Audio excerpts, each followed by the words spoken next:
લક્ષ્ય ન્યૂઝ, એક નજર, એક લક્ષ્ય. સુરેન્દ્રનગર શહેરમાંથી પસાર થતા 3 પુલ નબળા. સુરેન્દ્રનગર શહેર ફરતે 3 પુલ આવેલા છે અને મોરબી, રાજકોટ તેમજ ભાવનગર સહિતના ગામોને આ 3 પુલ જોડાય છે, પરંતુ હાલ આ પુલ જર્જરિત હોવાથી ગમે ત્યારે અકસ્માત સર્જે તેમ હોય લોકોએ તાત્કાલિક સમારકામ કરવાની માંગ કરી છે.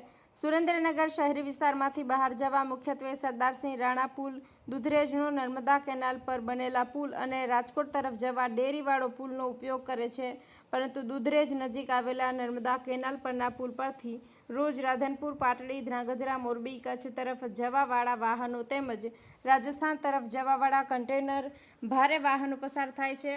આ પુલ પર અવારનવાર ગાબડાઓ પડે છે અને તંત્ર થીગડાઓ મારી સબ સલામત હોવાના દાવાઓ કરી રહી છે, પરંતુ પુલ નીચે સળિયા બહાર આવેલા જોઈ શકાય છે, તેમજ જર્જરિત હાલતમાં હોય તેમ છતાં ભારે વાહનો પસાર થતાં લોકો ગંભીર અકસ્માત થાય તેવો ભય વ્યક્ત કરી રહ્યા છે અને તાત્કાલિક આ બાબતે યોગ્ય નિર્ણય સરકાર લે તેવી માંગ કરી રહ્યા છે.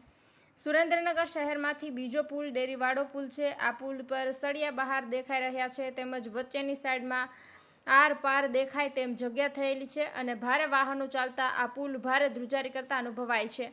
આ પુલ પર વારંવાર ગાબડાઓ પડે છે. હાલ પણ પુલ પર ઠેર ઠેર ખાડાઓનું સામ્રાજ્ય હોય તેમ દેખાઈ રહ્યું છે અને પુલ નબળો હોય લોકો અકસ્માત થાય તેવી શંકાઓ વ્યક્ત કરી રહ્યા છે. ત્રીજો પુલ જે ટાવરથી રાજકોટ તરફ જાય છે તે સરદારસિંહ રાણા પુલ, તે પણ જર્જરિત બનવા અને ગાબડાઓ પડતા તાત્કાલિક સમારકામની જરૂરિયાત હોય તેમ લોકોને લાગી રહ્યું છે. આ પુલ પરથી ભારે વાહનો પસાર થતાં પુલ ધ્રુજારી મારતું હોય તાત્કાલિક પુલ રિપેર કરવા લોક માંગ ઉઠવા પામી છે, નહીં તો કોઈ ગંભીર દુર્ઘટના સર્જાઈ શકે છે.